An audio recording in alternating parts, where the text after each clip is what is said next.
ఈసారి ఎలాగైనా అస్సాంలో జెండా ఎగరవేయాలని కాంగ్రెస్ గట్టి పట్టుదలతో కనిపిస్తోంది. అందుకే ఈసారి అస్సాంపై స్పెషల్ ఫోకస్ పెట్టింది.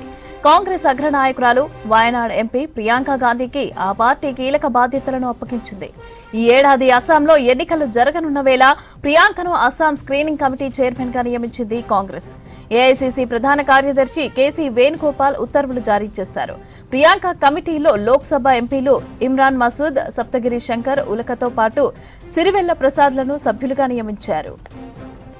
అస్సాం అసెంబ్లీ ఎన్నికల్లో పోటీ చేసే కాంగ్రెస్ అభ్యర్థుల ఖరారు, ఎన్నికలకి ముందు జరగాల్సిన అంతర్గత సంప్రదింపులు వంటివన్నీ కూడా ఈ కమిటీ నిర్వహించనుంది. అస్సాంలో గెలుపు గుర్రాలను అన్వేషించే బాధ్యతలను నేరుగా ప్రియాంకకు అప్పగించడం ద్వారా ఈ ఎన్నికలను కాంగ్రెస్ హైకమాండ్ అత్యంత ప్రతిష్టాత్మకంగా తీసుకున్నట్లు తెలుస్తోంది. అస్సాంలో బీజేపీని ఢీకొనేందుకు ప్రియాంక గాంధీ నేతృత్వంలోని ఈ కమిటీ ఎలాంటి వ్యూహాలతో అభ్యర్థులను ఎంపిక చేస్తుంది అనేది ఇప్పుడు రాజకీయ వర్గాల్లో ఆసక్తికరంగా మారింది. మరోవైపు వెస్ట్ బెంగాల్, కేరళ, తమిళనాడు, పుదుచ్చేరిలకు కూడా స్క్రీనింగ్ కమిటీలను ఏర్పాట్లు చేసినట్లు చెబుతున్నారు కాంగ్రెస్ నేతలు.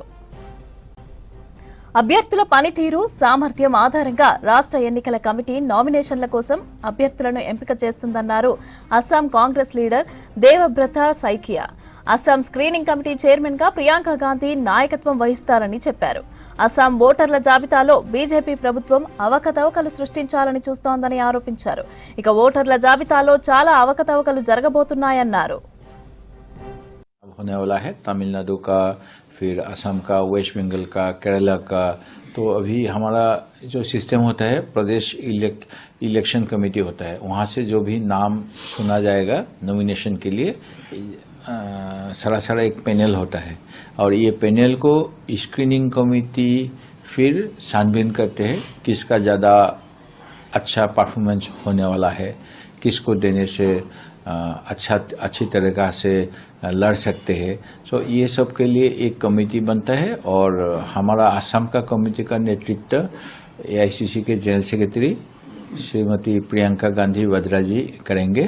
ये नोटिफिकेशन कल पब्लिश हुआ है।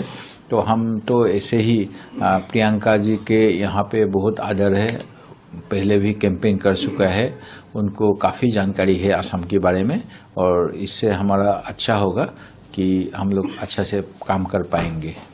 हम प्रियंका जी को स्वागत करते हैं और उनकी नेतृत्व में आगे का कार्रवाई, इलेक्शन प्रोसेस, कैंपेनिंग सब कुछ